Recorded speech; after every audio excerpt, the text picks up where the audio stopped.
Hello everyone, my name is Nadeem Khan. Welcome to Uncommon Literature. Today we are going to do La Belle Dame Sans Merci by John Keats. This is a poem about a knight and a woman he meets. So just to give you a background, the title is in French, which means a beautiful lady without mercy. And why it is given in the French? Because Keats tries to give it a touch of the medieval times when there were knights and fairy. Okay, so you can just understand it. So let us begin. Oh, what can ail thee, knight at arms? So the first three stanzas are spoken by the speaker. He meets a knight who is devastated, who is suffering, loitering alone in the forest, and the narrator or the speaker asks what has happened to the knight.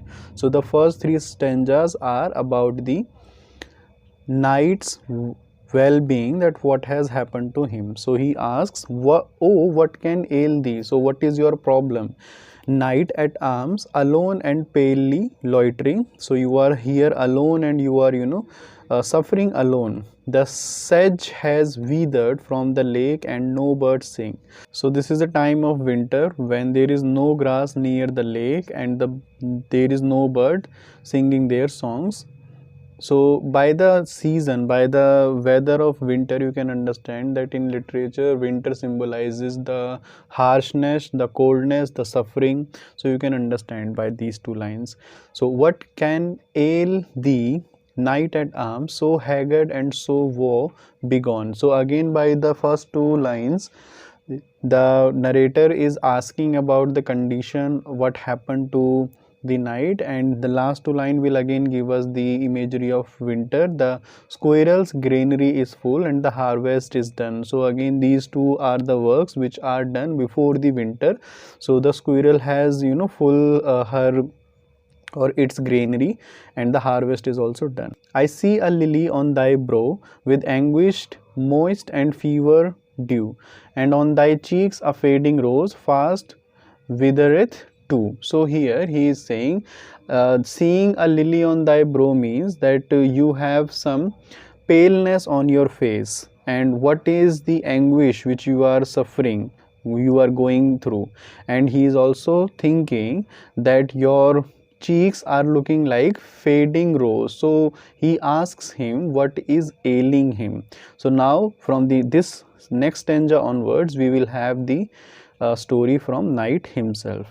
I met a lady in the meads, meaning that he met a lady in the meadows, full beauty, a fairy's child. So that lady was a fairy's child. She was looking the child of a fairy, and her hair was long, her foot was light. So her foot was light means her foot was white, you can understand by this, or you can literally take the meaning as light as well. So he is describing the woman, and her eyes were wild. I made, and then he decided to give her some gifts.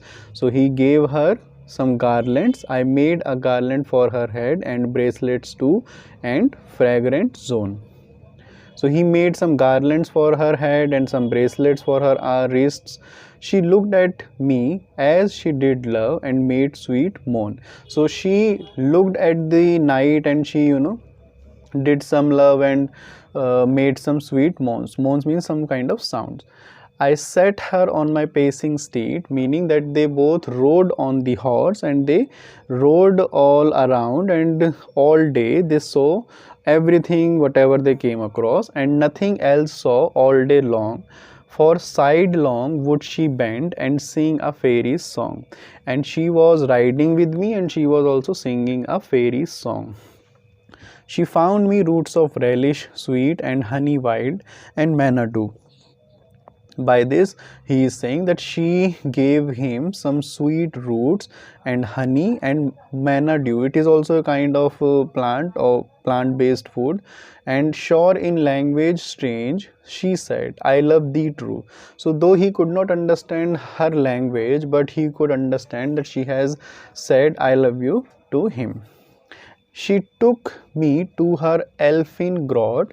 So she took her to a fairy's cave. Elfin grot you can understand as fairy's cave, and there she wept and sighed full sore. And after she reached there, she wept there, and there she wept with full sound. And the knight doesn't tell us what was the reason that why the woman cried.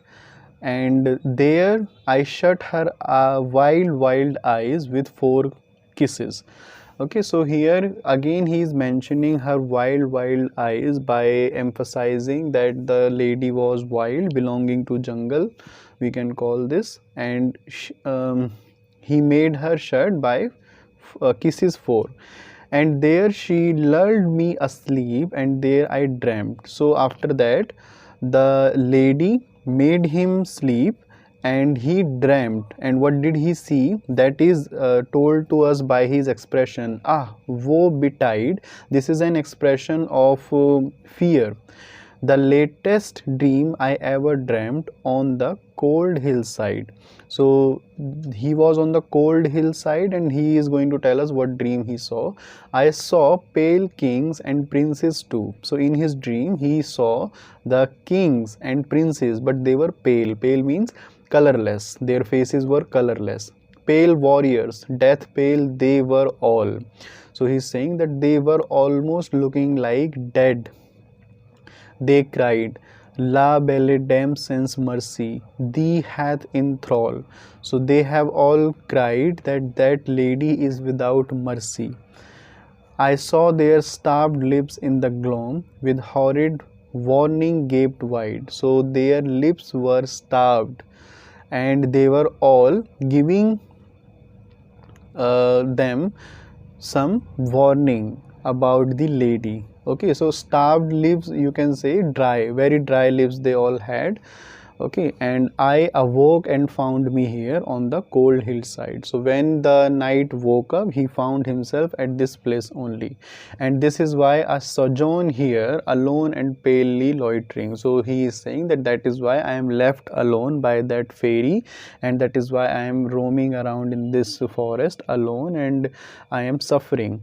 Though the sedge is withered from the lake and no birds sing. So he is just repeating the atmosphere or the environment which was told to us by the narrator in the beginning stanzas, but that there is no grass near the lake and there is no bird singing.